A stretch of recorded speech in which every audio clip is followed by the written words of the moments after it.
தமிழகத்தின் ராமநாதபுரம் தங்கச்சிமடம் வலசை பஸ் நிலையத்தில் இந்த ஆர்ப்பாட்டம் முன்னெடுக்கப்பட்டது. தடை காலத்தின் பின்னர் மீன்பிடிக்க சென்ற 57 இந்திய மீனவர்கள் கைது செய்யப்பட்டுள்ளதை கண்டித்தே குறித்து ஆர்ப்பாட்டம் இடம்பெற்றது. இந்திய மீனவர்களின் விடுதலை தொடர்பில் இந்திய மத்திய மாநில அரசாங்கங்கள் உடனடியாக நடவடிக்கை எடுக்க வேண்டுமென மீனவர்கள் கோரிக்கை விடுத்தனர். எங்களுடைய போராட்டத்தை ரொம்ப தீவிரப்படுத்தாம வீரியப்படுத்தாம எங்களை மீட்டு எங்க படகை மீனவனை மீட்டு கொடுத்து எங்களை எல்லா மக்களையும் போல சமமாக வாழ வைக்கணும்னு இதன் வாயிலாக நான் கேட்டுக்கொள்கிறேன்.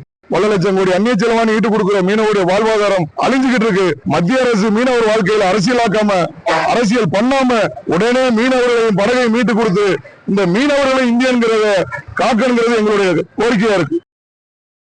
இந்திய மீனவர்களின் கவனஈர்ப்பு போராட்டம் தொடர்பில் கடற்றொழில் அமைச்சர் கிளிநொச்சியில் இன்று கருத்து வெளியிட்டார். இந்த மீனவர்களுடைய பிரச்சனை என்பது நாங்கள் வெறுமனே மீனவர்களை கடலுக்கு சென்று அவர்கள் வருகின்ற வழியிலே நாங்கள் அவர்களை பிடித்து வந்து இழுத்து போட்டு எங்களுடைய சிறைச்சாலையில் அடைப்பதல்ல எங்களுடைய நோக்கம். அதல்ல நாங்கள் செய்திருப்பது.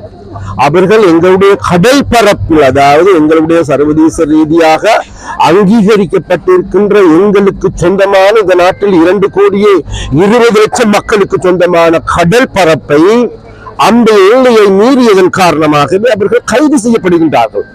முதலில் நாங்கள் இன்று, அதாவது இதற்கு எதிராக போராடுகின்ற பேசுகின்ற அந்த தமிழ்நாட்டு அரசியல்வாதிகள் எடுத்துக்கொண்டாலும் சரி, தமிழ்நாட்டு முதல்வர் எடுத்துக்கொண்டாலும் சரி, அங்கு இருக்கின்ற மத்திய அரசாங்கத்தை எடுத்துக்கொண்டாலும் அவர்களிடம் நாங்கள் கேட்பது வேறதுமல்ல, நீங்கள் கொள்ளை அடிப்பது எங்களுடைய கடல், எங்களுடைய வளங்கள், கடல் வளங்களை மாத்திரமல்ல முற்று முழுதான வளங்களை சூறையாடி நாசம் செய்துவிட்டு போற வழியில் சொல்லிக் கொண்டு போறது நாங்கள் தொப்புள் குடி உறவுண்டு.